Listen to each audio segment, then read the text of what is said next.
Hi, this is Corncod One of Nationalist News and Notes. I don't know, this week is a good week for the male virtues. The male virtues of machismo, fortitude, character, and bravery. And we've had so many examples this week.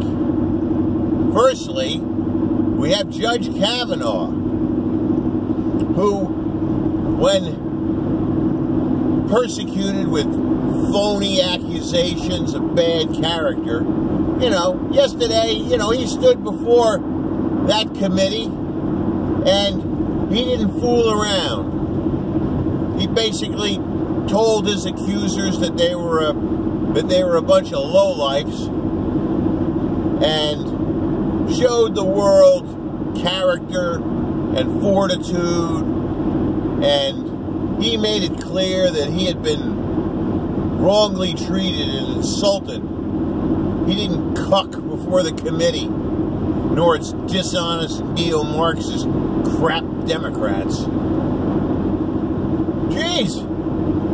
And Kavanaugh was so effective, even Lindsey Graham began to grow a pair, to use the popular phrase. My gosh, he actually gave a speech that was worthy of a man. I actually think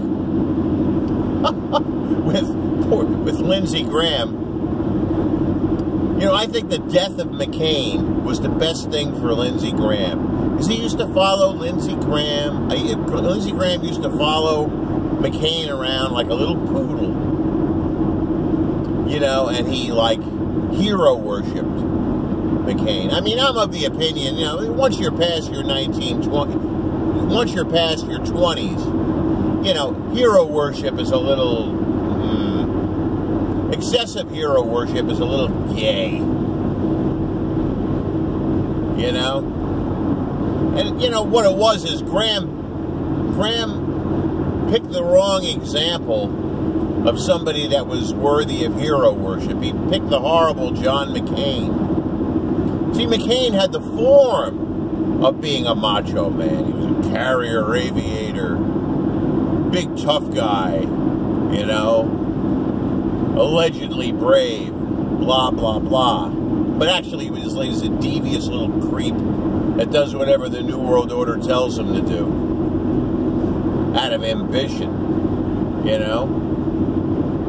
McCain had the form of a macho man, but not in its reality. And of course, the number one character strength of a real man is decency and character.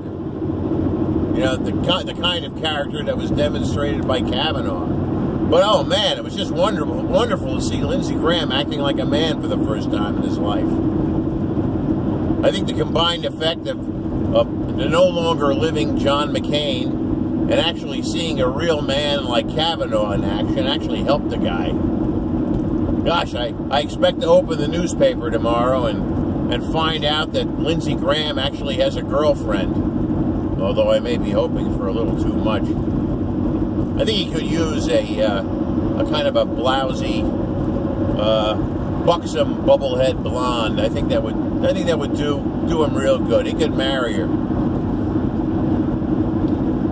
I think Lindsey, now that he's decided to be a little bit of a real man, I think he could.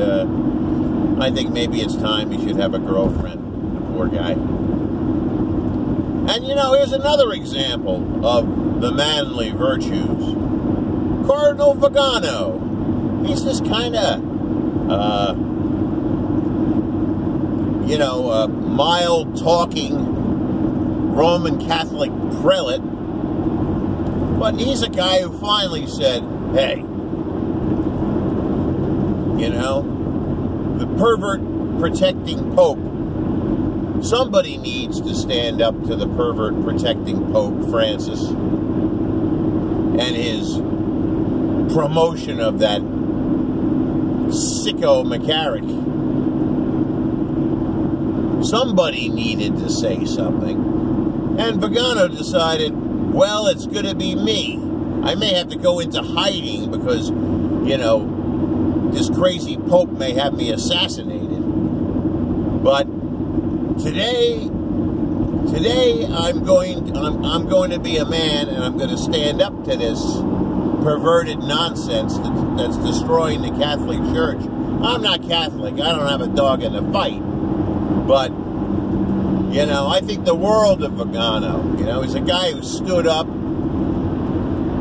against the enforced silence of the Vatican and basically told the world what was going on, and saying that this Pope, you know, has character issues. You know, he did it in a forthright way in the form of 2 letters. So, let's all celebrate today as the day of manly virtues. You know, you don't have to act like a macho fighter pilot or a phony baloney Mr. Tough Guy. Let me tell you, the world is full of phony baloney tough guys. Guys that are not really tough, but just act that way. You know, to know a man a while, you'll be able to see whether he's a real man or he's a little effeminate poofter in disguise. This is Corncob One of Nationalist News and Notes signing off.